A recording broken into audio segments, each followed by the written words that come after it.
Story time audio ബുക്സിലേക്ക് എല്ലാവർക്കും സ്വാഗതം. ജോസി വാഗവറ്റ് എഴുതിയ നോവൽ തടങ്കൽപ്പാളയം തുടരുന്നു. ഭാഗം 21.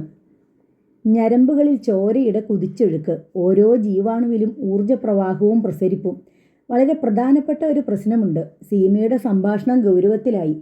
സെബാസ്റ്റ്യന് സംശയം തോന്നിയ സ്ഥിതിക്ക് അയാൾ അത് ഔസേപ്പച്ചനെ അറിയിക്കാതിരിക്കില്ല. സംഗതികൾ ഇത്രത്തോളമായി എന്ന് കണ്ടാൽ സെബാനെ വകവരുത്തിയിട്ടാണെങ്കിലും സ്വന്തം തടി രക്ഷിക്കാൻ ഔസേപ്പച്ചൻ ശ്രമിച്ചേക്കും. എന്തു ചെയ്യാനും മടിയില്ലാത്ത ക്രൂരനല്ലേ. സെബാനെ ഭൂമുഖത്തു നിന്ന് തുടച്ചു നീക്കിക്കഴിഞ്ഞാൽ പിന്നെ ഔസേപ്പച്ചനൊന്നും പേടിക്കണ്ടല്ലോ. അങ്ങനെയൊരു അപകടത്തെപ്പറ്റി വിൻസെൻ്റ് അപ്പോഴാണ് ചിന്തിച്ചത്. അതുകൊണ്ട് വിന്നിച്ചായൻ ഒട്ടും സമയം കളയാതെ രാജസ്ഥാനിലേക്ക് പുറപ്പെടണം. നാളെ രാത്രി തന്നെ പൊയ്ക്കോളൂ. അവിടെ ചെന്ന് സെബാനെ കണ്ടുമുട്ടിയെന്നിരിക്കട്ടെ, ഞാൻ എന്തു ചെയ്യും? അവനെ ജീവനോടെ നാട്ടിലെത്തിക്കാൻ എങ്ങനെ സാധിക്കും? ആയിരക്കണക്കിന് മൈൽ യാത്ര ചെയ്യണ്ടേ? ഒരു സഞ്ചിക്കുള്ളിലിട്ട് തൂക്കി പിടിച്ചുകൊണ്ട് പോരാൻ പറ്റില്ലല്ലോ. അത് ശരിയാണ്, സീമ പാതി കളിയായും കാര്യമായും പറഞ്ഞു. ഉപ്രഹള്ളിയിൽ വെച്ചും ഇതൊരു വലിയ പ്രശ്നമായിരുന്നു. അവരുടെ ജീപ്പ് തട്ടിയെടുത്ത് സെബാനെ അതിലിട്ട് കൊണ്ടുവരാനുള്ള പദ്ധതി വിജയിക്കുമെന്ന് യാതൊരു ഉറപ്പുമില്ലായിരുന്നു.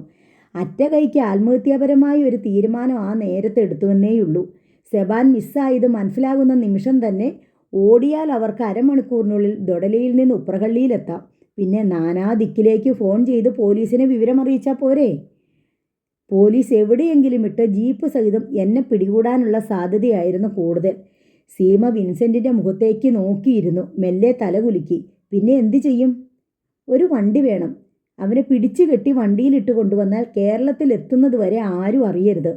യാത്രക്കിടയിൽ പോലീസിൻ്റെ ചെക്കിംഗ് ഉണ്ടായാലോ? ചില ചെക്ക് പോസ്റ്റുകൾ കടന്നു പോരേണ്ടി വരും. പോലീസിൻ്റെ മാത്രമല്ല, ഫോറസ്റ്റ് ഡിപ്പാർട്ട്മെൻറ്റിൻ്റെയും. ബോറബാസ് ആയിരിക്കും ഒന്നാമത്തെ ചെക്ക് പോസ്റ്റ്. അതൊരു പ്രശ്നമാണല്ലോ. ഡിക്കിയുള്ള വണ്ടിയാണെങ്കിൽ അവനെ ഡിക്കിയിൽ അടയ്ക്കാം. ചെക്ക് പോസ്റ്റിലുള്ളവർ ഡിക്കിയും പരിശോധിക്കും, സീമ പറഞ്ഞു. വിൻസെൻ്റ് ചിന്താകുഴപ്പത്തിലായി. ഒറ്റ മാർഗമേ ഉള്ളൂ. പഴയൊരു അംബാസഡർ കാർ വിലയ്ക്ക് വാങ്ങുക. എന്നിട്ട് അതിൻ്റെ ഡിക്കി പുതുക്കി പണിയുക. ഡിക്കിയെ 2 അറകളാക്കണം. ബാക്ക് സീറ്റിൻ്റെ അടിഭാഗം കൂടി ഉപയോഗപ്പെടുത്താൻ തക്ക വിധത്തിൽ വേണം. അതിന് പണം വേണ്ടേ സീമേ? അതിരിക്കട്ടെ, പക്ഷെ വണ്ടി ഇവിടെ നിൽക്കും? സീമ ചോദിച്ചു. കോട്ടായിൽ ചെന്നിട്ട് സെബാൻ അവിടെ ഉണ്ടോ എന്നറിഞ്ഞിട്ട് പോരെ വണ്ടി എടുക്കുന്നതൊക്കെ? അവനെ കാണാൻ പറ്റുമോ എന്ന് തന്നെ ആർക്കറിയാം, വിൻസെൻ്റ് പറഞ്ഞു. സീമ ഒരു മനക്കണക്ക് കൂട്ടി നോക്കി. അല്പനേരം മൗനമായി ഇരുന്നു. എന്നിട്ട് വീണ്ടും പറഞ്ഞു, ഓക്കെ, പണം ഞാൻ തരാം. എൻ്റെ ഇതുവരെയുള്ള ശമ്പളം മുഴുവൻ ബാങ്ക് ഡിപ്പോസിറ്റാ. ഡ്രസ്സ് വാങ്ങാനും സ്വർണം വാങ്ങാനുമൊക്കെ ഞാൻ കുറേ എടുത്തു പോയിട്ടുണ്ട്. നാളെ ബാങ്കിൽ ചെന്ന് ടോട്ടൽ ബാലൻസ് ഒന്ന് ചെക്ക് ചെയ്യാം. വിൻസെൻറ്റിന് അത് വിശ്വസിക്കാൻ കഴിഞ്ഞില്ല. എന്താ ഇങ്ങനെ തുറച്ചു നോക്കുന്നേ? അവൾ ആശ്ചര്യപ്പെട്ടു. എന്നാലും ഇത്രയും രൂപ തിരിച്ചു കിട്ടുമെന്ന് യാതൊരു ഗ്യാരണ്ടിയുമില്ലാതെ? ഇപ്പോൾ തന്നെ സീമ എനിക്ക് വേണ്ടി വളരെയേറെ പണം ചെലവാക്കി കഴിഞ്ഞു. സീമ അവൻ്റെ നേർക്ക് പുഞ്ചിരി തൂകി. എന്നായാലും ഞാൻ കുറച്ച് കാശും സ്വർണ്ണമൊക്കെ തരേണ്ടി വരില്ലേ? അതിൽ നിന്ന് അഡ്വാൻസായിട്ട് കുറച്ചങ്ങ് തരികയാണെന്ന് വിചാരിച്ചാൽ മതി. ഈ അഡ്വാൻസിന് എന്താ ഉറപ്പ്? ഈ യാത്രക്കിടയിൽ ഞാനങ്ങ് കൊല്ലപ്പെട്ടാലോ? അതല്ലെങ്കിൽ ഈ ദൗത്യം പരാജയപ്പെട്ട് ഞാൻ കഴുമരത്തിൽ തന്നെ ചെന്ന് കയറേണ്ടി വന്നാലോ? സീമയുടെ മുഖം വാടി. അങ്ങനെ വന്നാൽ ഈ നഷ്ടം ഞാനങ്ങ് സഹിച്ചു പോരെ? ഇല്ലെങ്കിൽ വിന്നിച്ചായൻ്റെ അമ്മയുടെയും പെങ്ങളുടെയും പേരിൽ കേസ് കൊടുത്ത് ഈടാക്കിക്കൊള്ളാം ഞാൻ ഈ കാശ്. അപ്പോഴേക്കും ദേഷ്യം കൊണ്ട് അവളുടെ കണ്ണ് ചുവന്നു. അരികെ കണ്ട തലയിണി എടുത്ത് അവൻ്റെ മുഖത്തേക്ക് എറിഞ്ഞിട്ട് അവൾ എഴുന്നേറ്റു. ഓരോ വർത്തമാനങ്ങൾ. കോപത്തോടെ അവൾ മുറിയിലൂടെ അങ്ങോട്ടും ഇങ്ങോട്ടും നടന്നു. ഇനി എന്താ സംഭവിക്കാൻ പോണേ? എവിടെയാ ചെന്നെത്താൻ പോണേ എന്നെല്ലാം ഓർത്ത് ഓരോ നിമിഷവും ബാക്കിയുള്ളവർ ഇവിടെ ഇരുന്നോണ്ട് കണ്ട് മിടറിയിട്ട് പറഞ്ഞു വന്നത് പൂർത്തിയാക്കാതെ അവൾ ജനലിനരികിൽ ചെന്ന് നഖം കടിച്ചുകൊണ്ട് നിന്നു. പെട്ടെന്ന് തിരിഞ്ഞ് അവൾ വിൻസെൻറ്റിൻ്റെ അടുത്ത് വന്നു. ജയിക്കാനുള്ള വാശിയില്ലെങ്കിൽ പറ, നമുക്കിവിടെ നിർത്തിയേക്കാം. വെറുതെ എന്തിനാ എൻ്റെ പൈസയും സമയവും അസ്ഥിക്കും കൂടെ തീ പിടിക്കുന്ന ടെൻഷനും? മുഖം താഴ്ത്തിയിരിക്കുകയായിരുന്നു വിൻസെൻ്റ്. സീമ താടിയിൽ പിടിച്ച മുഖം മേലോട്ടുയർത്തി. അവൻ്റെ കണ്ണുകളിൽ ഓരോ നീർത്തുള്ളികൾ കുടുങ്ങിക്കിടക്കുന്ന പുകയുന്നത് അവൾ കണ്ടു. സീമ എനിക്ക് തരുന്ന ഈ സ്നേഹം തിരിച്ചു തരാൻ ഒരിക്കലും എനിക്ക് കഴിഞ്ഞില്ലെങ്കിലോ എന്നോർത്തിട്ടുള്ള വിഷമം കൊണ്ട് അവൻ്റെ സ്വരം വിറകൊണ്ടു. സീമ ഒന്നും മിണ്ടാതെ അവൻ്റെ മുഖം പിടിച്ച് തൻ്റെ നെഞ്ചോട് ചേർത്തു. അവൻ്റെ നെറ്റിയിലേക്ക് ഒരു ചൂടുനീർത്തുള്ളി അടർന്നു വീഴുകയും ചെയ്തു. അവളുടെ ഹൃദയമിടിപ്പ് അവന് കേൾക്കാമായിരുന്നു. ഒരു പക്ഷിക്കുഞ്ഞിൻ്റെ ഹൃദയമിടിപ്പ് പോലെ. അവൾ കുനിഞ്ഞ് അവൻ്റെ ശിരസിൽ മുഖം ചേർത്തു. പിന്നെ നിവർന്ന് അവൻ്റെ കവിളത്ത് മൃദുവായി തട്ടി. എഴുന്നേൽക്ക്, എനിക്ക് കിടന്നുറങ്ങണ്ടേ? രാവിലെ മുതൽക്ക് തന്നെ ഓടിത്തുടങ്ങിയാലേ രാത്രിയാകുമ്പോഴേക്കും ഇയാളെ ഇവിടെ നിന്നൊന്ന് പറഞ്ഞു വയ്ക്കാൻ പറ്റൂ. അപ്പം ഞാനോ? സീമ മുകളിലേക്ക് വിരലുയർത്തി. തട്ടുംപുറത്ത്. വിന്നിച്ചായന് പകൽ മുഴുവൻ കിടന്നുറങ്ങാലോ. അല്പസമയത്തിനുള്ളിൽ അവർ ടെറസിലെത്തി. ഗോവണി മുകളിലേക്ക് ചാരി. നാളെ രാത്രിയിലെ ഇനി നമ്മൾ തമ്മിൽ കാണൂ. വളരെ സൂക്ഷിക്കണം. അന്നത്തെ പോലൊരു പ്രശ്നം ഉണ്ടാകരുത്. അനങ്ങാതെ കിടന്നോളണം പകൽ മുഴുവൻ. സീമ അവൻ്റെ കാതിൽ മന്ത്രിച്ചു. പിറ്റേന്ന് രാവിലെ തന്നെ അവൾ ഓഫീസിലേക്കെന്ന് പറഞ്ഞ് വീട്ടിൽ നിന്ന് ഇറങ്ങി. വേണ്ടത്ര പണം സംഭരിക്കുകയും വിൻസെൻറ്റിന് രാത്രി യാത്ര പുറപ്പെടാനുള്ള മദ്രാസ് ടിക്കറ്റ് ബുക്ക് ചെയ്യുകയുമായിരുന്നു മുഖ്യ ലക്ഷ്യങ്ങൾ. ഉച്ചയായപ്പോൾ അവൾ ഓഫീസിൽ ചെന്നു. കോട്ട എന്ന സ്ഥലത്തെപ്പറ്റി കിട്ടാവുന്നത്ര വിവരങ്ങൾ മറ്റ് സംസ്ഥാനങ്ങളിലുള്ള ബ്യൂറോകളിലേക്കും മറ്റും ഫോൺ ചെയ്ത് ശേഖരിച്ചു. കോട്ടായിൽ നിന്ന് കേരളത്തിലേക്കുള്ള റോഡ് മാർഗങ്ങൾ ഏതൊക്കെയെന്ന് തിരക്കി. ലോറി ബുക്കിംഗ് ഓഫീസുകളുമായി ബന്ധപ്പെടുന്നതാണ് മറ്റ് സ്റ്റേറ്റുകളുടെ റോഡുകൾ അറിയാൻ നല്ലതെന്ന് രവീന്ദ്രൻ നായർ ഉപദേശിച്ചു. അതനുസരിച്ച് സീമ വൈകുന്നേരം 3 ലോറി ബുക്കിംഗ് ഓഫീസുകളിൽ കയറി ഇറങ്ങി. രാജസ്ഥാനിൽ നിന്ന് മാർബിൾ കൊണ്ടുവരുന്ന ലോറി ഡ്രൈവർമാരുമായി സംസാരിക്കാൻ അങ്ങനെ അവൾക്ക് അവസരം കിട്ടി. അവരിൽ നിന്നും വിവിധ റൂട്ടുകളെപ്പറ്റി മനസ്സിലാക്കി. അതെല്ലാം അപ്പോൾ തന്നെ വരച്ചും കുറിച്ചും കടലാസിലാക്കുകയും ചെയ്തു. വിൻസെൻ്റ് ക്ലോക്കിലേക്ക് നോക്കി. 12:15 മണി. 1 മണിക്കാണ് Madras bus. Seema ticket coupon അവൻ്റെ പോക്കറ്റിൽ ഇട്ടുകൊടുത്തു. 10,000 രൂപയുടെ കറൻസികൾ അവനെ ഏൽപ്പിച്ചു. ക്യാഷായിട്ട് ഇത്രയേ ഉള്ളൂ. ബാക്കിയുള്ള പണം കോട്ടായിലെ സ്റ്റേറ്റ് ബാങ്ക് ഓഫ് ഇന്ത്യ ബ്രാഞ്ചിൽ മാറാവുന്ന DDകളാണ്. 10,000 രൂപയുടെ വീതം 6 ലീഫുകൾ. നമ്മൾ കണക്ക് കൂട്ടിയതിനേക്കാൾ 10,000 രൂപ അധികം എടുത്തിട്ടുണ്ട്. ഒരിടത്തും പണം തികയാതെ വരരുത്. ഒരുപാട് കാശുമായിട്ട് സഞ്ചരിക്കുന്നത് അപകടമാണെന്ന് തോന്നിയിട്ടാ DDകളാക്കിയത്. അത് നന്നായി, വിൻസെൻ്റ് പറഞ്ഞു. അവൾ പേഴ്സിൽ നിന്ന് എടുത്തു കൊടുത്ത ഡിമാൻഡ് ഡ്രാഫ്റ്റുകൾ അവൾ തന്നെ അവന് വേണ്ടി വാങ്ങി വെച്ചിരുന്ന പല അറകളുള്ള ബാഗിലെ ഒരറയ്ക്കുള്ളിൽ ഭദ്രമായി വെച്ചു. ക്രോസ് ചെയ്യാത്ത DDകളാ, കൈമോശം വരാതെ സൂക്ഷിക്കണം. സീമ മുന്നറിയിപ്പ് നൽകി. ഇത് ജയ്പൂരിൽ നിന്ന് കേരളത്തിലേക്കുള്ള വിവിധ റോഡ് മാർഗങ്ങൾ. ഞാനത് കമ്പ്യൂട്ടറിൽ വരച്ച് അടയാളപ്പെടുത്തി ഓരോ റൂട്ട് മാപ്പുകളാക്കി പ്രിൻ്റ് എടുത്തതാ. തിരിച്ചു വരാൻ പല സ്റ്റേറ്റുകളിൽ കൂടി പല മാർഗങ്ങളുണ്ട്. ഓരോ റൂട്ട് മാപ്പിൻ്റെയും കൂടെ കടന്നു പോരുന്ന വഴികളെ പറ്റിയുള്ള വിവരങ്ങൾ എഴുതിയ കടലാസും പിൻ ചെയ്തിട്ടുണ്ട്. ഇതും നല്ലതുപോലെ സൂക്ഷിക്കണം. വിൻസെൻ്റ് അതും ബാഗിൽ വെച്ചു. ഇത് പ്രസ് ക്ലബിൻ്റെ സ്റ്റിക്കർ. തിരിച്ചു വരുമ്പോൾ കാറിൻ്റെ മുൻവശത്തെ ചില്ലിൽ ഒട്ടിച്ചേക്കണം. ഇത് പ്രസ് സ്റ്റിക്കർ. ഒറ്റ നോട്ടത്തിൽ പത്രക്കാരുടെ വണ്ടിയാണെന്ന് തോന്നിക്കോളും. ഇത് ഞങ്ങളുടെ പത്രത്തിൻ്റെ സ്റ്റിക്കർ. ഓരോന്ന് വീതം മുന്നിലെയും പിന്നിലെയും ഗ്ലാസ്സിൽ ഒട്ടിച്ചേക്കണം. ചുരുക്കി പറഞ്ഞാൽ ഒരു പത്രത്തിൻ്റെ വണ്ടിയിൽ അതിൻ്റെ റിപ്പോർട്ടർ സഞ്ചരിക്കുകയാണ്. അതുകൊണ്ട് പലയിടത്തും ചെക്കിംഗ് ഒഴിവായി കിട്ടിയേക്കും. ഒന്ന് നിർത്തിയിട്ട് അവൾ ചെറിയൊരു കാർഡ് എടുത്തു.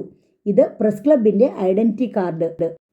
വിൻസെൻ്റ് അത് വാങ്ങി നോക്കിയിട്ട് അത്ഭുതത്തോടെ ചോദിച്ചു, ഇത് എവിടുന്ന് സംഘടിപ്പിച്ചു? വിന്നിച്ചായൻ്റെ ഫോട്ടോസ് ഞങ്ങളുടെ പത്രത്തിലുണ്ടല്ലോ.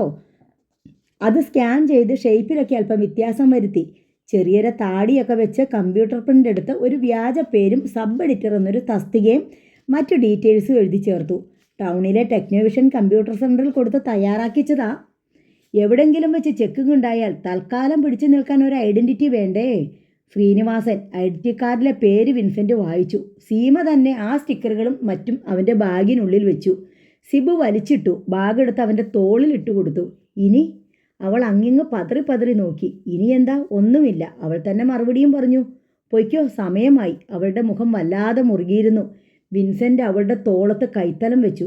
വേണ്ട, പോയാൽ മതി. പെട്ടെന്ന് അവൾക്ക് കരച്ചിൽ വന്നു കഴിഞ്ഞു. വിൻസെൻ്റ് അവളെ ഗാഢമായി ആശ്ലേഷിച്ചു. ഇറുകെ പരസ്പരം പുണർന്ന നിമിഷങ്ങളോളം നിന്നു. അവളുടെ മുഖം കൈത്തലങ്ങളിലെടുത്ത് ആ നനഞ്ഞ കണ്ണുകളിലേക്ക് അവൻ ഉറ്റുനോക്കി. മദ്രാസിൽ ചെന്നിട്ട് എന്നെ വിളിക്കണം. മറുപടി എന്നോണം അവളുടെ ചുണ്ടുകളിൽ അവൻ മൃദുവായി ചുംബിച്ചു. ഭോപ്പാലിൽ ചെന്നിട്ടും വിളിക്കണം. വീണ്ടും ചുണ്ടത്ത് ഒരു ഉമ്മ. കോട്ടായിൽ ചെന്ന ശേഷം എല്ലാ ദിവസവും വിളിക്കണം. പിന്നെയും ഒരു ഉമ്മ കൂടി. പെട്ടെന്ന് വാതിലിൽ ആരോ മുട്ടുന്നത് കേട്ടു. വിൻസെൻ്റ് സീമയും നടുങ്ങി പരസ്പരം നോക്കി. ഈ അർദ്ധരാത്രി നേരത്തെ ആരാണ് വാതിലിൽ മുട്ടുന്നത്? തോന്നിയതാണോ? രണ്ടുപേരും കാതോർത്തു പരസ്പരം നോക്കി നിന്നു. വീണ്ടും വാതിലിൽ തട്ടുന്ന ശബ്ദം. തട്ടുകയല്ല, ശക്തിയായി ഇടിക്കുകയാണ്. സീമയുടെ മുഖം കടലാസ് പോലെ വിളറി. അവൾ പകച്ച് നാലുപാടും നോക്കി. വീണ്ടും വാതിലിൽ ഇടിക്കുന്ന ശബ്ദം. വാ. സീമ വിൻസെൻറ്റിൻ്റെ കൈക്ക് പിടിച്ചുകൊണ്ട് ജനലിനരികിലേക്ക് ഓടി. പിന്നെ തിരിഞ്ഞ് അലമാരയ്ക്ക് പിന്നിലേക്ക് ഓടി. ഭീതി മൂലം എന്ത് ചെയ്യണമെന്ന് അവൾക്ക് ഒരു രൂപവും കിട്ടിയില്ല. ഒടുവിൽ അവൾ വിൻസെൻറ്റിനെ ബാത്റൂമിൽ കൊണ്ടുചെന്ന് കയറ്റി. വാതിലടച്ചാൽ സംശയം തോന്നും. ചാരിയിട്ടാൽ മതി. വിറയ്ക്കുന്ന ഒച്ചയിൽ അവൾ മന്ത്രിച്ചു. ബാത്റൂമിലെ ലൈറ്റ് കെടുത്തി. മുറിയിൽ മേശവിളക്കിൻ്റെ വെളിച്ചമേ ഉണ്ടായിരുന്നുള്ളൂ. സീമേ, വാതിൽ തുറക്കാൻ. സീമേ. ദൈവമേ, ജോഷിച്ചായൻ! സീമ നെഞ്ചത്ത് കൈവച്ചു. വാതിലിപ്പോൾ ഇടിച്ചു പൊളിച്ചേക്കുമെന്ന് സീമയ്ക്ക് തോന്നി. അവൾ വാതിലിൻ്റെ ബോൾട്ട് എടുത്തു. ജോഷി വേഗം മുറിയിലേക്ക് കടന്നു. സ്വിച്ച് ബോർഡിലേക്ക് കൈയെത്തിച്ച് മുറിയിലെ ലൈറ്റ് ഇട്ടു. നീ കിടന്നില്ലായിരുന്നോ? അയാൾ പരുഷ സ്വരത്തിൽ ചോദിച്ചു. കിടന്നു. ഇല്ല, കിടന്നില്ല. നീ എന്താ വിറയ്ക്കുന്നത്? ആരാന്നോർത്ത് പേടിച്ചുപോയി. ജോഷി മുറിയിലാകെ കണ്ണോടിച്ചു. നീ ആരോടോ സംസാരിക്കുന്നത് കേട്ടല്ലോ. ഞാനോ? ഞാൻ ആരോടും? അവൾ വിക്കി. നീ വിറയ്ക്കാതെ ചോദിച്ചതിന് ഉത്തരം പറ. ഞാൻ കമ്പ്യൂട്ടറിൽ മ്യൂസിക് ഇട്ടിട്ട് അതായിരിക്കും ജോഷിച്ചായൻ കേട്ടത്. ഏയ്, അതല്ല. ആരോ സംസാരിക്കുന്നത് ഞാൻ വ്യക്തമായി കേട്ടു. ഇവിടെ ആരുമില്ല ജോഷിച്ചായ. അവളുടെ ശബ്ദം തളർന്നതും തേങ്ങൽ പോലെ ദൈന്യം നിറഞ്ഞതുമായിരുന്നു. റൈറ്റ്, നീ റൂമിന് പുറത്തിറങ്ങി നിൽക്ക്. ജോഷിച്ചായ, പുറത്തിറങ്ങാൻ! അയാൾ ആക്രോശിച്ചു. സപ്തനാടികളും തളർന്നതുപോലെയായി സീമ. ജോഷി തന്നെ അവളെ കൈക്ക് പിടിച്ച് പുറത്തേക്ക് വലിച്ചിറക്കി. വാതിലടച്ചിട്ട് അയാൾ മുറി പരിശോധിച്ചു. മേശക്കീഴിലും ജനൽ കർട്ടന് പിന്നിലും ബെഡിനടിയിലും അലമാരയ്ക്ക് പിന്നിലും നോക്കി. ബാത്റൂമിൻ്റെ വാതിൽ ചാരിയിരിക്കുന്നത് അയാൾ ശ്രദ്ധിച്ചു. അകത്ത് ലൈറ്റില്ല. ശബ്ദമുണ്ടാക്കാതെ അയാൾ ബാത്റൂമിന് നേർക്ക് നീങ്ങി. വലത് കൈകൊണ്ട് വാതിൽ തള്ളിത്തുറന്നതും ഇടത് കൈകൊണ്ട് സ്വിച്ചിട്ടതും ഒന്നിച്ചായിരുന്നു. ചുമരോട് ചേർന്ന് നിന്ന വിൻസെൻ്റ് ഞെട്ടിപ്പോയി. കണ്ണും മഞ്ഞളിച്ചു. ഒരൊറ്റ നിമിഷം കൊണ്ട് അവൻ വിയർപ്പിൽ കുളിച്ചു. ജോഷി കരുതലോടെ നിന്നിട്ട് അവൻ്റെ നേർക്ക് സൂക്ഷിച്ചു നോക്കി. നീ ഓർമ്മയിൽ എന്തൊക്കെയോ മിന്നിമറഞ്ഞ പോലെ അമ്പരപ്പോടെ അയാൾ വിൻസെൻറ്റിൻ്റെ നേർക്ക് വിരൽ ചൂണ്ടി. ജയിൽ ചാടി രക്ഷപ്പെട്ട കൊലയാളി, വധശിക്ഷയ്ക്ക് വിധിക്കപ്പെട്ടവൻ, ഏറെ നാളുകളായി കേരള പോലീസിനെ കുരങ്ങ് കളിപ്പിക്കുന്നവൻ വിൻസെൻ്റ്.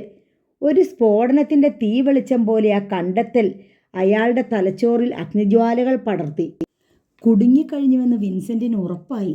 രക്ഷപ്പെടാനുള്ള ഒരവസാന ശ്രമം എന്ന നിലയിൽ അവൻ ഞൊടിയിടയിൽ മുന്നോട്ട് കുതിച്ചു. പക്ഷെ പോലീസ് ബുദ്ധി അതിനേക്കാൾ മിന്നൽ വേഗത്തിൽ പ്രവർത്തിച്ചു. അരക്ഷണം കൊണ്ട് ജോഷി കുളിമുറിയുടെ വാതിൽ വലിച്ചടച്ചു. പുറമേ നിന്ന് ഒടാമ്പലിട്ടു. പിന്നെ റൂമിൻ്റെ വാതിലിൻ്റെ നേർക്ക് നീങ്ങി. വാതിലിൻ്റെ അകത്തെ താക്കോൽ ദ്വാരത്തിൽ വെച്ചിരുന്ന താക്കോൽ കൂട്ട് അയാൾ കയ്യിലെടുത്തു. പിന്നെ വാതിൽ തുറന്നു. ജീവച്ഛവം പോലെ സീമ വാതിലിനപ്പുറത്ത് നിൽപ്പുണ്ടായിരുന്നു. ജോഷി വേഗം പുറത്തു കടന്ന് വാതിൽ പൂട്ടി. സീമയുടെ നേർക്ക് ദഹിപ്പിക്കും വിധം നോക്കി. പല്ലിറുമിക്കൊണ്ട് അയാൾ നേരെ എതിർവശത്തുള്ള തൻ്റെ ഓഫീസ് റൂമിന് നേർക്കൂടി. ചാരിയിട്ടിരുന്ന വാതിൽ ചവിട്ടി തുറന്നു. ഇടിമിന്നലേറ്റ പോലെ നിശ്ചലയായി പോയിരുന്ന സീമ അയാളുടെ മുറിയിലേക്ക് ഓടിച്ചെന്നു. ജോഷി ടെലിഫോൺ റിസീവർ എടുത്ത് കയ്യിൽ പിടിച്ച് ഡയൽ ചെയ്യുകയായിരുന്നു. ജോഷി ചായ, അരുത് പ്ലീസ്, സീമ കെഞ്ചി. ജോഷി ഡയൽ ചെയ്ത് കണക്ഷന് വേണ്ടി കാത്തു. ജോഷി ചായ, ഞാൻ പറയുന്നത് ഒന്ന് കേൾക്ക്, ദൈവത്തെ ഓർത്ത്. അവൾ പൊട്ടിക്കരഞ്ഞുകൊണ്ട് അയാളുടെ കയ്യിൽ കടന്നു പിടിച്ചു. ജോഷി അവളുടെ കൈ കുതിറിച്ചു. U bitch! അയാൾ കൈവീശി അവളുടെ മുഖമടിച്ച് ഒരടിയടിച്ചു. സീമ വീണുപോയി. ഹലോ! ഫോണിൻ്റെ മറുപുറത്ത് ശബ്ദം കേട്ടു. Hello, police station, DYSP Joshi George speaking. പിടഞ്ഞെണീറ്റ സീമ വീണ്ടും ജോഷിയുടെ കയ്യിലിരുന്ന ടെലിഫോൺ റിസീവറിൽ കയറി പിടിച്ചു. ഇടത് കൈ കൊണ്ട് ടെലിഫോണിൻ്റെ ഹുക്ക് അമർത്തി ലൈൻ കട്ടാക്കുകയും ചെയ്തു. വിടാൻ! ജോഷി അവളെ ആഞ്ഞു തള്ളി. സ്പ്രിങ് പോലെ ചുരുണ്ട് കിടന്ന ടെലിഫോൺ വയറിൽ മാത്രമേ സീമയ്ക്ക് പിടികിട്ടിയുള്ളൂ. റിസീവറിൽ നിന്ന് കേബിൾ സെറ്റിലേക്കുള്ള കണക്ഷൻ വിട്ടുപോയി. പിടിവലിക്കിടയിൽ ജോഷിയുടെ കയ്യിൽ നിന്ന് താക്കോൽ കൂട്ടം തെറിച്ച് വാതിലിനടുത്തേക്ക് വീണു. ജോഷി അവളുടെ മുഖത്ത് പുറം കൈ വീശി ഒരടി കൂടി അടിച്ചു. എന്നിട്ട് ടെലിഫോൺ വയറിൽ നിന്ന് സീമയുടെ പിടി വിടുവിച്ചു. സീമ വേഗം വാതിലിന് നേർക്കോടി. കാൽ കൊണ്ട് തട്ടി താക്കോൽക്കൂട്ട് ഇടനാഴിയിലേക്ക് തെറിപ്പിച്ചിട്ട് അവൾ വേഗം വാതിൽ തുറന്നു. തിരിഞ്ഞു നിന്ന് ഞൊടിയിട കൊണ്ട് വാതിലടച്ച് ഓടാമ്പലിടുകയും ചെയ്തു. അങ്ങനെയൊരു നീക്കം ജോഷി പ്രതീക്ഷിച്ചിരുന്നതേയില്ല. സീമേ, വാതിൽ തുറക്ക്, നിന്നോടാ പറഞ്ഞത് വാതിൽ തുറക്കാൻ. അയാൾ വാതിലിൽ ആഞ്ഞടിച്ചു. സീമ നിലത്ത് കിടന്ന താക്കോൽ കൂട്ടമെടുത്ത് വേഗം ടെറസിലേക്കുള്ള അഴിവാതിലിനടുത്തേക്ക് ഓടി. അതിൻ്റെ ഓടാമ്പലിൽ കിടന്ന പിച്ചളത്താഴ് താക്കോലിട്ട് തുറന്നു. അതുമായി ഓടി വീണ്ടും ജോഷി അടച്ചിട്ട മുറിക്ക് മുന്നിൽ വന്നു. ജോഷി വാതിൽ ചവിട്ടിപ്പൊളിക്കാനുള്ള ശ്രമത്തിലായിരുന്നു. സീമ വേഗം താഴിട്ട് വാതിൽ പുറമേ നിന്ന് പൂട്ടി. അതിനുശേഷം അവൾ താക്കോൽ തിരഞ്ഞു പിടിച്ച് തൻ്റെ മുറി തുറക്കാനുള്ള ശ്രമമായി. വെപ്രാളത്തിനിടയിൽ കൈ വിറച്ച് 2 or 3 തവണ താക്കോൽക്കൂട്ടം താഴെ വീണു. മുറി തുറന്ന് അകത്ത് കയറിയ ഉടൻ സീമ തൻ്റെ മേശപ്പുറത്തെ കത്രിക എടുത്തുകൊണ്ടുവന്ന് ജോഷിയുടെ ഓഫീസ് മുറിയിലേക്ക് നീളുന്ന ടെലിഫോൺ വയർ മുറിച്ചു കളഞ്ഞു. അപ്പോഴേക്കും ബഹളം കേട്ട് താഴെ ഉറങ്ങിക്കിടന്നവർ ഞെട്ടി എഴുന്നേറ്റ് മുകളിലേക്ക് വരുന്നുണ്ടായിരുന്നു. സീമ വേഗം ബാത്റൂമിൻ്റെ വാതിൽ തുറന്നു. കുളിമുറിക്കുള്ളിൽ ഭിത്തിയിൽ ചാരിവെച്ച മൃതദേഹം കണക്കെ അസ്തപ്രജ്ഞനായി നിൽക്കുകയായിരുന്നു വിൻസെൻ്റ്. കമോൺ ഹറിയപ്പ്, സീമ കിതപ്പോടെ പറഞ്ഞു. ഞൊടിയിടിയിൽ അവൻ മുറിയിലേക്ക് ചാടി. ബാഗ് അവൻ്റെ കയ്യിലേക്ക് എറിഞ്ഞു കൊടുത്തിട്ട് സീമ പെട്ടെന്ന് വേഷം മാറി. ഒരു പുരുഷൻ തൻ്റെ മുൻപിൽ നിൽപ്പുണ്ടെന്നതുപോലും അവൾ മറന്നുപോയി. മിന്നൽ വേഗത്തിൽ അവൾ ഡ്രസ്സ് മാറിക്കഴിഞ്ഞു. വിൻസെൻറ്റിനെ നോക്കി പുറത്തേക്ക് ഒരാംഗ്യം കാണിച്ചിട്ട് അവൾ മേശപ്പുറത്ത് നിന്ന് കൈൻറ്റി ഹോണ്ടയുടെ താക്കോലെടുത്തു. തൻ്റെ ബാഗും കൂടി എടുത്ത് അവൾ ഓടി. മുറിക്ക് പുറത്ത് കിടന്നു. മുറി പുറത്തു നിന്നും പൂട്ടി. അപ്പോഴേക്കും ഷാനി മുകളിലെത്തിയിരുന്നു. ജോഷി അവളോട് വാതിൽ തുറക്കാൻ ഉറക്കെ വിളിച്ചു പറയുന്നുണ്ടായിരുന്നു. ജോഷിയുടെ മാതാപിതാക്കൾ ബഹളം കേട്ട് സ്റ്റെയർ കേസ് കയറി വരുന്നതേയുണ്ടായിരുന്നുള്ളൂ. മകളോടൊപ്പം അപരിചിതനായ ഒരു പുരുഷനെ കണ്ട് അവർ സ്തംഭിച്ചു നിന്നുപോയി. എന്താ സീമേ നീ കാണിക്കുന്നേ? ഇവൻ ആരാ? നീ എന്തിനാ ജോഷിച്ചായനെ മുറിക്കകത്തിട്ട് പൂട്ടിയേ? ഷാനി നിലവിളിക്കും പോലെ ചോദിച്ചു. സീമ അതൊന്നും ശ്രദ്ധിക്കാതെ വിൻസെൻറ്റിൻ്റെ കൈക്ക് പിടിച്ചുകൊണ്ട് സ്റ്റെയർ കേസിന് താഴേക്കിറങ്ങി. സീമേ, എന്താ ഇതൊക്കെ? കോണിപ്പടി കയറി പാതി വഴിക്കെത്തിയ ജോൺ സാർ അന്താളിച്ച് ചോദിച്ചു. ഞാൻ എല്ലാം പറയാം പപ്പ, ഇപ്പോൾ ഞങ്ങളെ തടയരുത്. അത്രയും പറഞ്ഞിട്ട് അവൾ താഴേക്ക് ഓടി, കൂടെ വിൻസെൻറ്റും. ഹാളിലെത്തി ലൈറ്റിട്ട ശേഷം സീമ ഹാളിലെ ടെലിഫോണിൽ നിന്ന് ഭിത്തിയിലേക്ക് നീണ്ടുപോയിരുന്ന ടെലിഫോൺ വയർ പ്ലഗ് അടക്കം വലിച്ചൂരിയെടുത്ത ബാഗിനുള്ളിൽ വെച്ചു. അവൾ ഓടിച്ചെന്ന് മുൻവാതിൽ തുറന്നു. ഒപ്പം വിൻസെൻറ്റും പുറത്തു കിടന്നു. സീമ കാർപോർച്ചിലിരുന്ന കൈൻറ്റി ഹോണ്ട എടുത്ത് തിരിച്ച് സ്റ്റാർട്ട് ചെയ്തു. ഗേറ്റ് തുറക്കാൻ വിൻസെൻറ്റിനോട് ആംഗ്യം കാട്ടി. വിൻസെൻ്റ് ഓടിച്ചെന്ന് ഗേറ്റ് തുറന്നു. അപ്പോഴേക്കും കൈൻറ്റി ഹോണ്ട ഗേറ്റിൽ എത്തിക്കഴിഞ്ഞു. വിൻസെൻ്റ് അവളുടെ പിന്നിൽ കയറിയിരുന്നു. കൈൻറ്റി ഹോണ്ട ഹൗസിംഗ് കോളനിയിലെ ഇടുങ്ങിയ ടാർ വഴിയിലൂടെ ഇരമ്പി പാഞ്ഞു. ജോഷി ഇതിനിടയിൽ വാതിൽ പൊളിക്കാനുള്ള ശ്രമം നിർത്തിയിരുന്നു. അയാൾ ടെലിഫോൺ റിസീവർ എടുത്ത് ഡയൽ ചെയ്യാൻ ശ്രമിച്ചതും വിഫലമായി. അതിൽ വിട്ടുകിടന്ന കേബിൾ കണക്ട് ചെയ്തിട്ട് ഫലമൊന്നും ഉണ്ടായില്ല. വാതിലിന് മുന്നിൽ നിന്ന് അയാളുടെ മാതാപിതാക്കളും ഷാനിയും ബഹളം കൂട്ടുന്നുണ്ടായിരുന്നു. അവരോട് ബഹളം വെക്കരുതെന്നും അയൽക്കാർ ഉണരുമെന്നും ജോഷി അകത്തുനിന്നും വിളിച്ചു പറഞ്ഞു. ഷാനിയോട് ടെറസിലേക്ക് വരാൻ പറഞ്ഞിട്ട് അയാൾ ചെന്ന് ജനൽ തുറന്നു. ഷാനി ടെറസിലെത്തി. എന്തൊക്കെയാ ജോഷിച്ചായ ഇത്? ഇവിടെ എന്തൊക്കെയാ നടക്കുന്നേ? ഷാനിക്ക് കരച്ചിൽ വന്നു കഴിഞ്ഞു. ശബ്ദമുണ്ടാക്കരുതെന്ന്. ആളുകൾ അറിഞ്ഞാൽ നമുക്ക് കുറച്ചില്ല. അവനെയും രക്ഷപ്പെടുത്തിക്കൊണ്ട് അവൾ പോയോ? കൈൻറ്റി ഹോണ്ട പോകുന്ന ഒച്ച കേട്ടു. റൂമിലെ ടെലിഫോൺ അവൾ നശിപ്പിച്ചിട്ടിരിക്കുക. നീ താഴെ ചെന്ന് പോലീസ് സ്റ്റേഷനിലേക്ക് ഒന്ന് വിളിക്ക്. കാര്യം പറ ജോഷിച്ചായ. അവൾ എന്തിനാ ജോഷിച്ചായനെ മുറിയിലിട്ട് പൂട്ടിയത്? ആരായിരുന്നു അവളുടെ കൂടെ? അതവനാണ്, ജയിലിൽ ചാടിപ്പോയ കൊലപ്പുള്ളി വിൻസെൻ്റ്. എൻ്റെ ഈശോയെ! ഷാനി നെഞ്ചിൽ കൈവച്ചു. തൊട്ടയൽ വീട്ടിലെ ലൈറ്റുകൾ തെളിഞ്ഞു കഴിഞ്ഞിരുന്നു. ആരൊക്കെയോ മുറ്റത്തേക്ക് ഇറങ്ങുന്നത് ജോഷിയും ഷാനിയും കണ്ടു. ആരാ അവിടെ? ഒരു ബഹളം കേട്ടല്ലോ. അയൽ വീട്ടിലെ ലീനാമ്മ മതിലിനരികിൽ നിന്ന് വിളിച്ചു ചോദിച്ചു. തൽക്കാലം അവരെ ഒന്നും അറിയിക്കണ്ട, നമുക്കാ ക്ഷീണം, ജോഷി ശബ്ദം താഴ്ത്തി പറഞ്ഞു. ഇവിടെ ഒന്നുമില്ല ലീനാമ്മ ചേച്ചി, എന്തോ ഒരൊച്ച കേട്ട് വന്ന് നോക്കിയതാ, ഷാനി ടെറസിൽ നിന്നുകൊണ്ട് വിളിച്ചു പറഞ്ഞു. ഞങ്ങളും കേട്ടു, കതക് തല്ലിപ്പൊളിക്കാൻ നോക്കുന്ന പോലെ, ലീനാമ്മ പറഞ്ഞു. അപ്പോഴേക്കും ജോഷിയുടെ മാതാപിതാക്കളും ടെറസിലേക്ക് വന്നു. എന്തെങ്കിലും കുഴപ്പമുണ്ടോ? ലീനാമ്മ വീണ്ടും ചോദിച്ചു. ഏയ് ഒന്നുമില്ല, ഷാനി പറഞ്ഞു. ജോൺ സാർ എന്തോ പറയാൻ ഭാവിച്ചപ്പോൾ ഷാനി തൻ്റെ ചുണ്ടിൽ വിരലമർത്തി മിണ്ടരുതെന്നൊരാംഗ്യം കാട്ടി.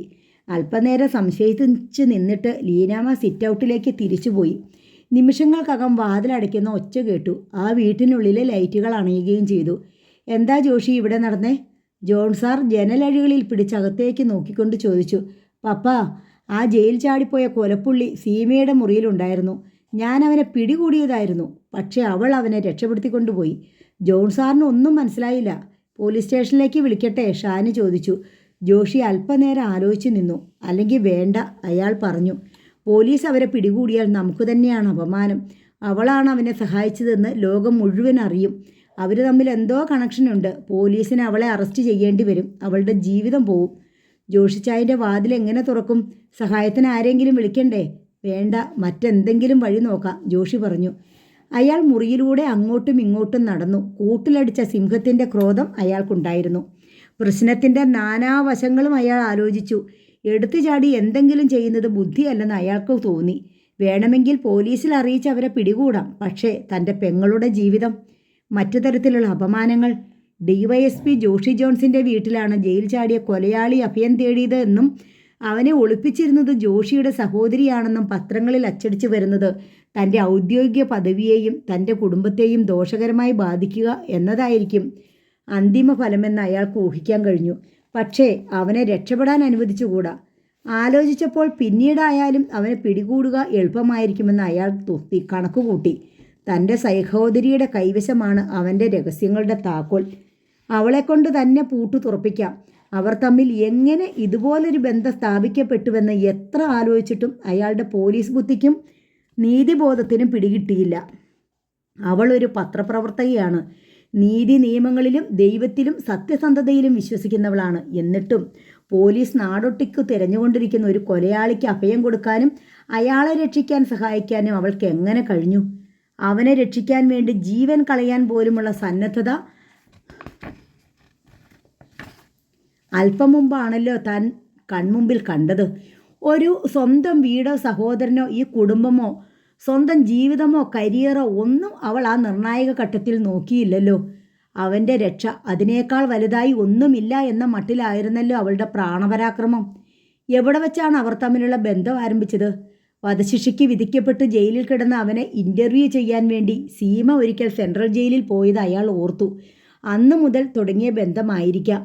അവൾ തന്നെയായിരിക്കും ഇതുവരെയും അവനെ ഒളിപ്പിച്ചതും അവന് വേണ്ട പണവും മറ്റ് സഹായങ്ങളും എത്തിച്ചു കൊടുത്തിരുന്നതും. എന്നാലും വധശിക്ഷ കാത്തുകിടന്ന ഒരു തടവ് പുള്ളിയെ സഹായിക്കാനും രക്ഷിക്കാനും അവളെ പ്രേരിപ്പിച്ച ചേതവികാരം എന്തായിരിക്കും? എന്ത് നീതിബോധമാണ് അവളെ ഭരിക്കുന്നത്? ഇതിനെല്ലാം എങ്ങനെ ധൈര്യം വന്നു അവൾക്ക്? ജോഷിയുടെ ചിന്തയിൽ ദുരൂഹതകൾ കെട്ടുപിടഞ്ഞു. പിന്നെയും മുറുകി. തേക്കിൻകാട് റൗണ്ടാനിയിലൂടെ ഒന്ന് വലം വെച്ചിട്ട് സീമ നേരെ KSRTC ബസ് സ്റ്റേഷനിലേക്ക് കയറ്റിക്കൊണ്ട ഓടിച്ചു. അവിടെ ചെന്നിട്ട് നേരെ റെയിൽവേ സ്റ്റേഷനിലേക്ക് പോയി. റെയിൽവേ സ്റ്റേഷന് മുൻപിലിട്ട് വണ്ടി തിരിച്ചു. പിന്നെ യഥാർത്ഥ ലക്ഷ്യത്തിലേക്ക് കയറ്റിക്കൊണ്ട കുതിച്ചു. ആരെങ്കിലും പിന്തുടർന്നു വന്നാൽ അവരെ തെറ്റിദ്ധരിപ്പിക്കാനുള്ള മനഃപൂർവ്വമായ ഒരു ഉദ്ദേശമായിരുന്നു അവളുടെ ആദ്യത്തെ 2 നീക്കങ്ങളുടെയും പിന്നിൽ. വെളുപ്പാൻ കാലത്തെ ആ തണുപ്പിലും അവൾ വിയർത്തു കുളിച്ചിരുന്നു. ട്രാവൽ ഏജൻസി ഓഫീസിന് മുൻപിലൂടെ കടന്നു പോകുമ്പോൾ അവൾ വിൻസെൻറ്റിനോട് പറഞ്ഞു, ഇവിടുന്നാണ് ബസ്, ഇനി 10 മിനിറ്റേയുള്ളൂ. 1/2 ഫർലോങ് അകലെ ഒരു 4 നില കെട്ടിടത്തിൻ്റെ നിഴലിൽ അവൾ വണ്ടി നിർത്തി. വിൻസെൻറ്റ് വണ്ടിയിൽ നിന്നിറങ്ങി. ടെൻഷൻ കൊണ്ട് തളർന്നു പോയി അവളുടെ മുഖത്തേക്ക് നോക്കി. എല്ലാം എടുത്തിട്ടുണ്ടല്ലോ, പറഞ്ഞതൊക്കെ ഓർമ്മയുണ്ടല്ലോ. സീമയുടെ ശബ്ദം വിറച്ചു. സീമേ, നീ ഇനി എന്ത് ചെയ്യും? എനിക്കറിയില്ല. എൻ്റെ കാര്യം നോക്കണ്ട. വിന്നിച്ചായം പൊയ്ക്കോ. ഞാൻ ഒരിക്കലും ആർക്കും ഒറ്റിക്കൊടുക്കില്ല. എൻ്റെ ജീവൻ പോയാലും. അത്രയും മാത്രം വിചാരിച്ചാൽ മതി. അവൾ കരയുന്നുണ്ടായിരുന്നു. വിൻസെൻ്റ് 2 കൈത്തലങ്ങൾ കൊണ്ടും അവളുടെ മുഖം അമർത്തിപ്പിടിച്ചു. അവളുടെ ചുണ്ടുകളിൽ അമർത്തി ചുംബിച്ചു. പൊയ്ക്കോ വിന്നിച്ചായ, വേഗം പൊയ്ക്കോ. അവൾ അവനെ തള്ളി നീക്കി. വിൻസെൻ്റ് വേഗം നടന്നകന്നു. അവൻ ട്രാവൽ ഏജൻസി ഓഫീസിന് മുൻപിൽ കിടന്ന ബസ്സിനടുത്ത് എത്തുന്നത് വരെ അവൾ നോക്കിയിരുന്നു. പിന്നെ ഹാൻഡിൽ ബാറിലെ സ്പീഡോമീറ്റർ ഡയലിന് മീതേക്ക് തല വെച്ച് ശബ്ദമില്ലാതെ കരഞ്ഞു. കഴിഞ്ഞ അരമണിക്കൂർ നേരത്തെ സംഭവ വികാസങ്ങൾ അവളുടെ ഞരമ്പുകളെ തളർത്തി കളഞ്ഞിരുന്നു. ക്ലോക്കിൽ മണി 1 അടിച്ചു. ജോഷി കൈത്തലത്തിൽ നെറ്റി താങ്ങി ഓഫീസ് മുറിയിൽ ഇരിക്കുകയാണ്. അയാളുടെ മാതാപിതാക്കൾ കോണിപ്പടിക്ക് മുകളിൽ എന്ത് വേണമെന്നറിയാതെ പരസ്പരം നോക്കി നിന്നു. ഷാനി ടെറസിലെ ജനാലയ്ക്കൽ തന്നെയുണ്ടായിരുന്നു. പപ്പയെയും മമ്മിയെയും വിളിച്ചോണ്ട് പോയി കിടന്നുറങ്ങാൻ നോക്ക്, ജോഷി ഭാര്യയെ നോക്കി ശാസനാസ്വരത്തിൽ പറഞ്ഞു. ജോഷി ചായനെ ഇതിനകത്ത് പൂട്ടിയിട്ട് ഞങ്ങളെങ്ങനാ? ഷാനി പറഞ്ഞു. അവർ സംസാരിച്ചു കൊണ്ടിരിക്കെ ഒരു വാഹനത്തിൻ്റെ വെളിച്ചം റോഡിലൂടെ തങ്ങളുടെ വീടിൻ്റെ ഭാഗത്തേക്ക് വരുന്നത് ഷാനി കണ്ടു. ഗേറ്റിലെത്തി വണ്ടി നിന്നു. ഗേറ്റിൻ്റെ ഒരു പാളി തുറന്നു കിടക്കുകയായിരുന്നു. അതൊരു പോലീസ് ജീപ്പാണല്ലോ ജോഷിച്ചായ, ഷാനി പറഞ്ഞു. ഞാൻ അങ്ങോട്ട് വിളിച്ചിരുന്നല്ലോ, പിന്നെ ഫോൺ കട്ടാവുകയും ചെയ്തു. എന്താ കാര്യമെന്നറിയാൻ അന്വേഷിച്ച് വന്നതായിരിക്കും അവർ. അവരോട് എന്തു പറയും ജോഷിച്ചായ? ഞാൻ കിടന്ന് ഉറങ്ങിയെന്ന് പറഞ്ഞേക്ക്. എന്തോ ആവശ്യത്തിന് വിളിച്ചതാണെന്നും ലൈൻ കട്ടായതുകൊണ്ട് ഉറങ്ങാൻ കിടന്നെന്നും പറഞ്ഞാൽ മതി. ഷാനി താഴേക്ക് ഇറങ്ങിപ്പോയി. SI അടക്കം 3-4 പോലീസുകാർ ജീപ്പിൽ നിന്നിറങ്ങി ഗേറ്റ് കടന്ന് സിറ്റ് ഔട്ടിലെത്തിയിരുന്നു. ഷാനി വാതിൽ തുറന്നു. ജോഷി സാർ സ്റ്റേഷനിലേക്ക് വിളിച്ചിരുന്നു, പിന്നെ ലൈൻ കട്ടായിപ്പോയി. ഇങ്ങോട്ട് എത്ര വിളിച്ചിട്ടും കിട്ടുന്നുമില്ല, സബ് ഇൻസ്പെക്ടർ പറഞ്ഞു. വിളിച്ചുകൊണ്ടിരുന്നപ്പോഴാണ് ലൈൻ ഫാൾട്ടായത്. പിന്നെ ജോഷി ചായൻ കിടന്നു. ഒരു സ്ത്രീയുടെ കരച്ചിലോ നിലവിളിയോ ഒക്കെ ഇടയ്ക്ക് കേട്ടല്ലോ. ഫോണിനടുത്ത് TV ഓൺ ചെയ്ത് വെച്ചിട്ടുണ്ടായിരുന്നു.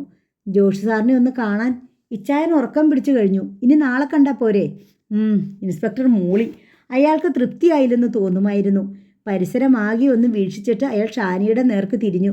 ബുദ്ധിമുട്ടായി അല്ലേ? സോറി, ഞങ്ങൾ ഉടനെ പോയിക്കൊള്ളാം. സബ് ഇൻസ്പെക്ടറും പോലീസ് കോൺസ്റ്റബിൾമാരും അപ്പോൾ തന്നെ ജീപ്പിൽ കയറി തിരിച്ചുപോയി. 3:30 മണിയായപ്പോൾ ഒരു ഓട്ടോറിക്ഷ ഗേറ്റിന് മുമ്പിൽ വന്ന് നിന്നു. ഷാനി ഉറങ്ങാതെ ടെറസിലിരിക്കുകയായിരുന്നു. അവൾ താഴേക്ക് ഇറങ്ങിച്ചെന്നു. അപ്പോഴേക്കും ഡോർബെൽ ശബ്ദിച്ചു. ഷാനി വാതിൽ തുറന്നു. പത്രത്തിലൊരു പ്യൂണായിരുന്നു അത്. അയാൾ താക്കോൽക്കൂട്ടം ഷാനിയുടെ നേർക്ക് നീട്ടിക്കൊണ്ട് പറഞ്ഞു, ഇതിവിടെ കൊണ്ടുതരാൻ പറഞ്ഞയച്ചതാ സീമ സാറ്. സീമ എവിടെ? ആപ്പീസിലുണ്ട്. എന്നാൽ ഞാൻ പോട്ടെ. അയാൾ അപ്പോൾ തന്നെ തിരിച്ചുപോയി. ഷാനി താക്കോൽക്കൂട്ടവുമായി മുകളിലെത്തി ജോഷിയെ പൂട്ടിയിട്ടിരുന്ന റൂം തുറന്നു. സീമ ഓഫീസിലുണ്ടെന്ന വിവരം അറിയിക്കുകയും ചെയ്തു. ജോഷി എഴുന്നേറ്റ് സീമയുടെ മുറി തുറന്ന് അലമാരയും മേശയും മറ്റും പരിശോധിച്ചു. ചില ഫോൺ നമ്പറുകളും സ്ഥലനാമങ്ങളും എഴുതിയ കടലാസ് കഷ്ണങ്ങൾ വേസ്റ്റ് ബാസ്ക്കറ്റിൽ നിന്ന് കിട്ടി. മേശമേൽ വരച്ചു പൂർത്തിയാക്കാത്ത ഒരു റൂട്ട് മാപ്പ് ഉണ്ടായിരുന്നു.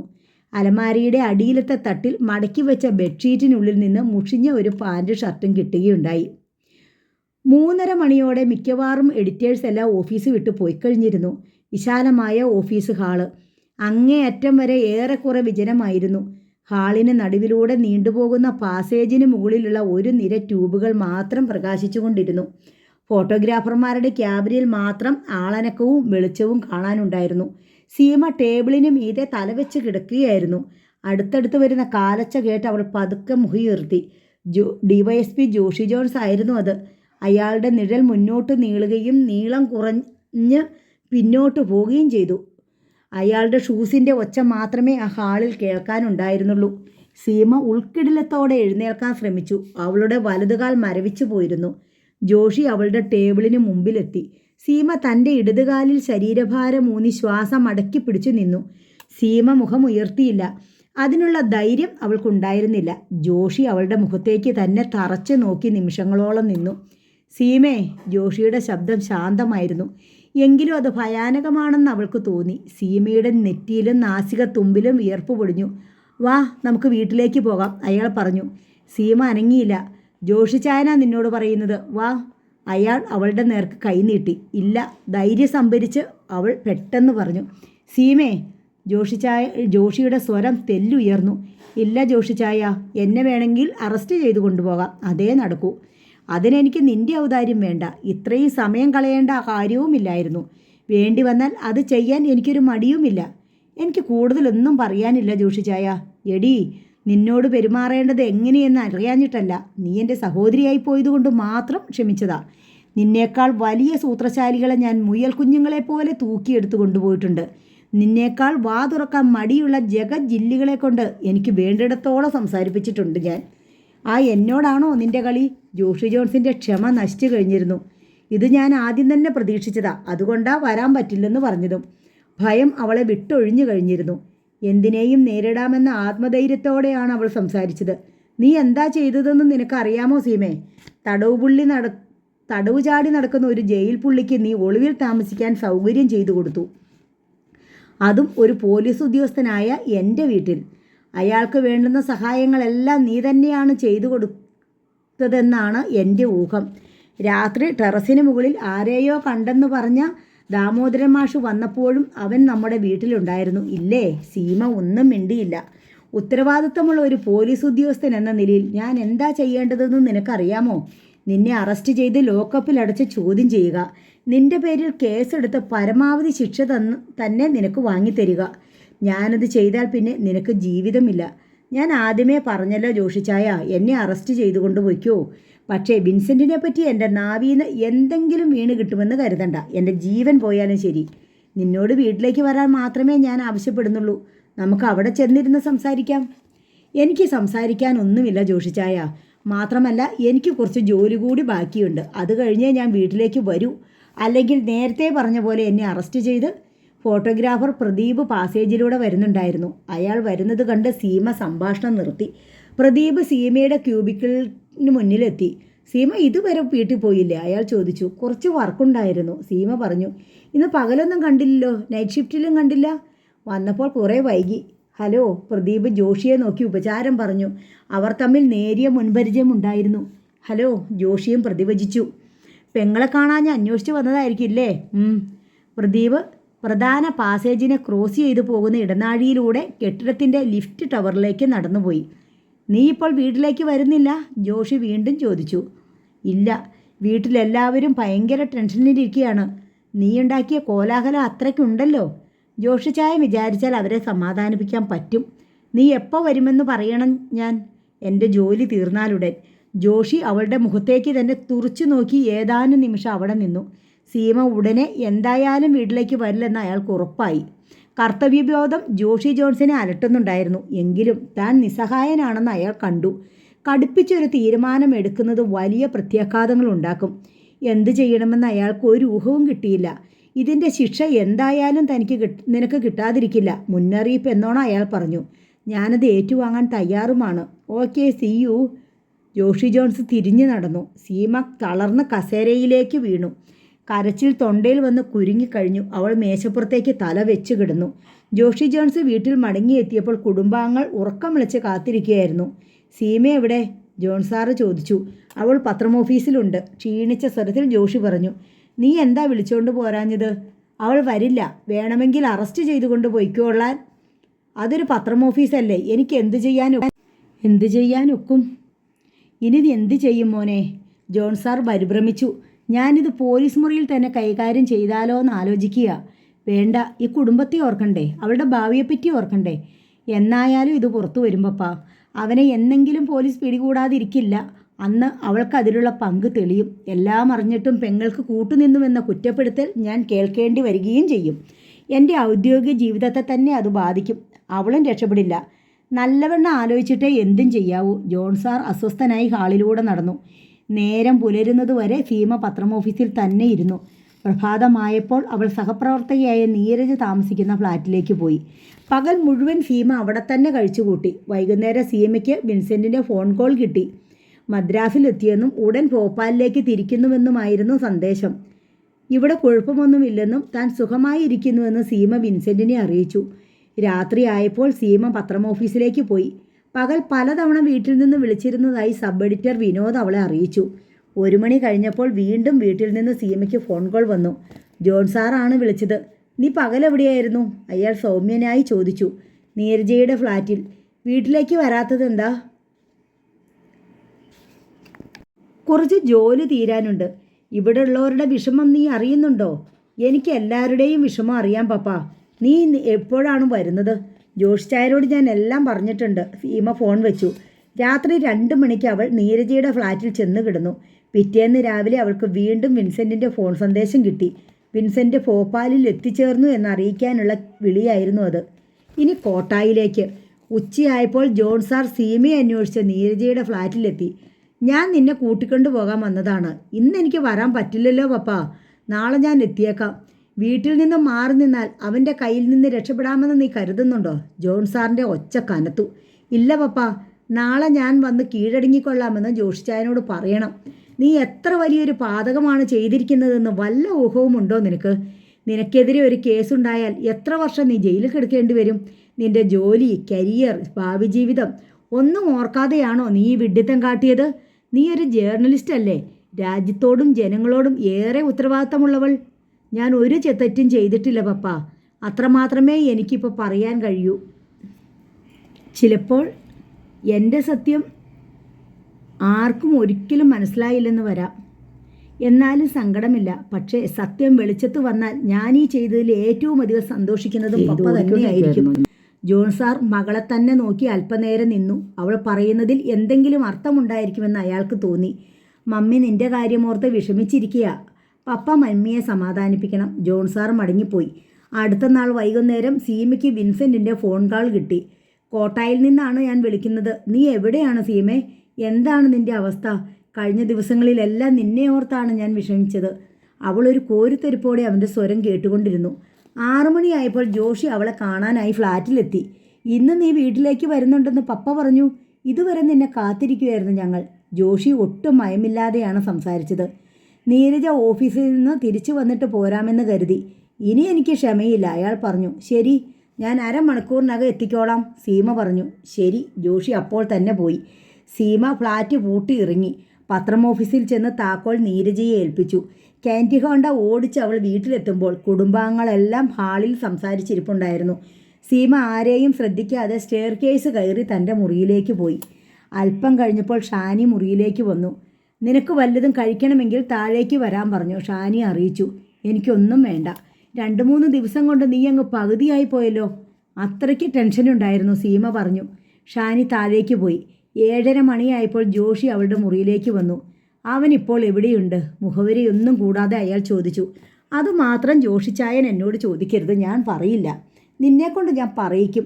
ഏത് പോലീസ് മുറിയെ നേരിടാൻ തയ്യാറായിട്ട് തന്നെയാണ് ഞാൻ ഇങ്ങോട്ട് വന്നത്. നോക്കൂ സീമേ, അയാൾ ശാന്തസ്വരത്തിൽ പറഞ്ഞു. നീ വളരെ ഗുരുതരമായ ഒരു കുറ്റം ചെയ്തിട്ടുണ്ട്. പോലീസ് പല ആഴ്ചകളിലായി തേടി നടക്കുന്ന ഒരു കൊലയാളിയെ നീ സഹായിച്ചു. അവനെ ഈ വീട്ടിൽ വിളിച്ചു പാർപ്പിച്ചു. അവരിപ്പോൾ എവിടെയുണ്ടെന്നും നിനക്കറിയാം. എനിക്കറിയാം. ഞാൻ നിന്റെ ബാങ്ക് അക്കൗണ്ട് ചെക്ക് ചെയ്തു. കഴിഞ്ഞ മാസം 25,000-ഓളം നീ വിഡ്രോ ചെയ്തിട്ടുണ്ട്. ഈ മാസം 80,000 രൂപ. അതും അവനെ ഇവിടെ വെച്ച് കണ്ടതിൻ്റെ തലേ ദിവസം.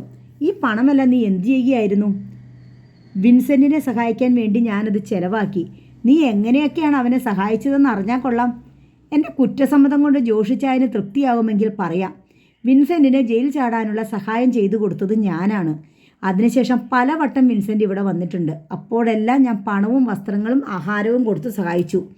നിങ്ങൾ കുറേ കാലം ഒന്നിച്ച് കോളേജിൽ പഠിച്ചിരുന്നു അല്ലേ? ഉവ്വ്.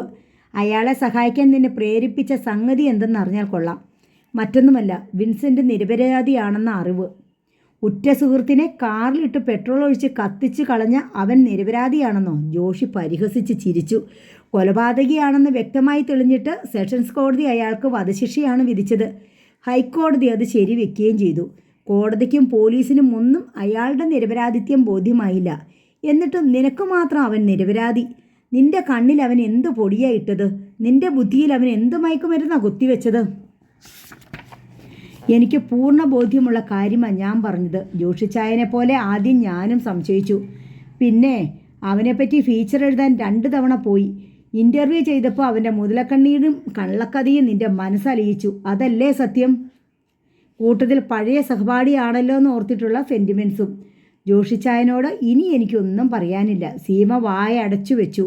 ജോഷി അവളുടെ മുന്നിലൂടെ അങ്ങോട്ടും ഇങ്ങോട്ടും 4-5 തവണ നടന്നു.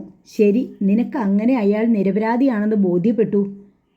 സെബാസ്റ്റ്യൻ കൊല ചെയ്യപ്പെട്ടു എന്ന് പറയുന്ന രാത്രിയിൽ വിൻസെൻ്റ് മുളങ്കര കല്ലുങ്കൽ വീട്ടിൽ ദേവസ്യയുടെ മകൾ വിജി എന്ന യുവതിയോടൊപ്പം കോട്ടയത്തെ ഓറിയോൺ ഹോട്ടലിൽ പുലർച്ചെ വരെ ഉണ്ടായിരുന്നു. ജോഷി നടപ്പ് നിർത്തി അവളെ സൂക്ഷിച്ചു നോക്കി. എന്താ തെളിവ്? തെളിവുണ്ടായിരുന്നെങ്കിൽ കോടതി വിൻസെൻറ്റിനെ വധശിക്ഷയ്ക്ക് വിധിക്കുമോ? പിന്നെ നീ എങ്ങനെ അത് വിശ്വസിച്ചു? വിജിയെ കണ്ടു, ഞാൻ സംസാരിച്ചു. ആ മകളുടെ പേര് കേസിൽ വലിച്ചിഴച്ച് കുടുംബത്തിന് ദുഷ്പേരുണ്ടാകാതിരിക്കാൻ വേണ്ടി വിജിയുടെ അപ്പനും ആങ്ങളമാരും കൂടി ആ സത്യം മറച്ചുവെച്ചു. ഹോട്ടൽ ജോലിക്കാരെയും മാനേജരെയും സ്വാധീനിക്കാൻ അവർക്ക് കഴിഞ്ഞു. നീ ഇതേപ്പറ്റി അന്വേഷിക്കാൻ മുളങ്കരയ്ക്ക് പോയിരുന്നു അല്ലേ? ഉവ്വ്. കാമുകനെ രക്ഷിക്കാൻ വേണ്ടി ആ സ്ത്രീ കള്ളം പറഞ്ഞതായിക്കൂടുന്നില്ലേ? തെളിവില്ലാത്ത കള്ളം പറഞ്ഞിട്ട് എന്ത് ഗുണം? മാത്രമല്ല, വിൻസെൻറ്റിനെ കോടതി വധശിക്ഷയ്ക്ക് വിധിച്ചു കഴിഞ്ഞിരുന്നു. വിജയെ ഔസേപ്പച്ചൻ എന്നൊരാൾ വിവാഹം കഴിക്കുകയും ചെയ്തിരുന്നു. ഭർത്തൃമതിയായ ഒരു സ്ത്രീ ഇക്കാര്യത്തിൽ കള്ളം പറയുമെന്ന് ജോഷിച്ചായൻ വിചാരിക്കുന്നുണ്ടോ? എനിക്ക് തോന്നുന്നത് മുളങ്കരയിലെ SI ശശിശങ്കറിനും ഈ സത്യം അറിയാമെന്നാണ്. എന്നിട്ട് അയാളത് മറച്ചു വെച്ചുവെന്നോ? പോലീസിൻ്റെ കാര്യം എന്നേക്കാൾ അറിയാവുന്നത് ജോഷിച്ചായനാണല്ലോ. അവർക്കൊരു പ്രതിയെ വേണമായിരുന്നു. എല്ലാ തെളിവുകളോടും കൂടി അവർക്കത് കിട്ടി. അതിൽ കൂടുതൽ എന്ത് വേണം പോലീസിന്? അവൻ നിരപരാധിയാണെന്ന് നിനക്ക് തോന്നിയതുകൊണ്ട് നീ അവനെ സഹായിച്ചു. പക്ഷെ നിനക്കത് തെളിയിക്കാനോ അവനെ രക്ഷിക്കാനോ കഴിയുമെന്ന് തോന്നുന്നുണ്ടോ? കഴിയുമെന്ന് എനിക്ക് തോന്നി. എങ്ങനെ സാധിക്കും നിനക്ക്? അതുമാത്രം ഞാൻ പറയില്ല. സീമേ, പോലീസുകാരനായിട്ടല്ല, നിന്റെ സഹോദരനായിട്ടാണ് ഞാനിപ്പോൾ നിന്നോട് സംസാരിക്കുന്നത്. സീമ അല്പനേരം എന്തോ ആലോചിച്ച് നിന്നു. എന്നിട്ട് സ്വരം താഴ്ത്തി പറഞ്ഞു. ജോഷിച്ചായൻ അറിയാത്ത ഒരു സത്യം കൂടി ഞാൻ പറയാം. എന്താണ്? കൊല്ലപ്പെട്ടുവെന്ന് പറയുന്ന സെബാസ്റ്റ്യൻ ഇപ്പോഴും ജീവിച്ചിരിക്കുന്നു. ജോഷി സ്തംഭിച്ചു പോയി. വിശ്വാസം വരാതെ അയാൾ അവളെ വീണ്ടും വീണ്ടും നോക്കി. നീ എന്ത് വിട്ടിത്തമാ സീമേ ഈ പറയുന്നേ? സത്യമാ ജോഷിച്ചായ? അപ്പോൾ കൊല്ലപ്പെട്ടതാരാണ്? കോയമ്പത്തൂർ സ്വദേശിയായ നാഗരാജ് എന്ന തമിഴൻ ചെറുപ്പക്കാരൻ. ജോഷിയുടെ നെറ്റി വിയർത്തു. എന്തൊക്കെയോ കള്ളത്തരങ്ങൾ അവൻ നിന്റെ തലയിൽ അടിച്ചു കയറ്റിയിരിക്കുന്നു. കള്ളമല്ല. കോയമ്പത്തൂരിൽ പോയി ഞാൻ അന്വേഷിച്ചിരുന്നു. സീമ ആ സംഭവം മുഴുവൻ വിശദീകരിച്ചു. ജോഷി വീണ്ടും നടക്കാൻ തുടങ്ങി. അയാളുടെ ചെന്നിയിൽ ഞരമ്പുകൾ പിടഞ്ഞു നിന്നു. സെബാസ്റ്റ്യൻ ജീവിച്ചിരിപ്പുണ്ടെന്ന് നിനക്ക് എങ്ങനെ അറിയാം? അയാൾക്ക് കർണാടകയിലെ കോലാർ ജില്ലയിലുള്ള ഉപ്രഹള്ളി എന്ന റിമോട്ട് വില്ലേജിൽ ഒരു ഫാം ഹൗസ് സ്വന്തമായുണ്ട്. വിൻസെൻ്റ് അയാളെ അന്വേഷിച്ച് ഉപ്രഹള്ളിയിൽ പോയിരുന്നു. അവിടുത്തെ ഫാം ഹൗസിൽ വെച്ച് സെബാസ്റ്റ്യനെ കാണുകയും ചെയ്തു. പക്ഷേ തന്നെ ആരോ ഫോളോ ചെയ്യുന്നുണ്ടെന്ന് സംശയം തോന്നിയ സെബാസ്റ്റ്യൻ പെട്ടെന്ന് ആ സ്ഥലം വിട്ടുപോയി. MS ഷൺമുഖം എന്നാണ് ഉപ്രഹള്ളിയിൽ അയാൾ അറിയപ്പെട്ടിരുന്നത്. ഊട്ടി സ്വദേശിയായ ഒരു തമിഴൻ ചെട്ടിയാരായി അയാൾ അവിടെ വേഷം കെട്ടി അഭിനയിക്കുകയായിരുന്നു.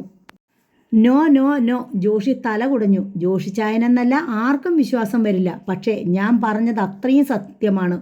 ഉപ്രഹള്ളിയിൽ നിന്നും മടങ്ങി വന്നതിൻ്റെ പിറ്റേന്ന് രാത്രിയാണ് ജോഷിച്ചായൻ ഈ റൂമിൽ വെച്ച് വിൻസെൻറ്റിനെ പിടികൂടാൻ ശ്രമിച്ചത്. നീ പറയുന്നത് ഞാൻ വേണമെങ്കിൽ തൽക്കാലം വിശ്വസിച്ചേക്കാം. ഇതിനു പിന്നിൽ തലച്ചോറ് ആരുടേതാണെന്ന് നിനക്കറിയാമോ? ഐ മീൻ, നീ പറഞ്ഞ നാഗരാജനെ കൊന്നതും വിൻസെൻറ്റിനെ കേസിൽ കുരുക്കിയതും. ഔസേപ്പച്ചനും സെബാസ്റ്റ്യനും കൂടി നടത്തിയ ഗൂഢാലോചനയാണ് ഇതിനു പിന്നിൽ. മോട്ടീവ് 3.5 കോടി രൂപയും സുന്ദരിമാരും ചില്ലറ പകയും വൈരാഗ്യവും. നോവൽ നാളെ തുടരും.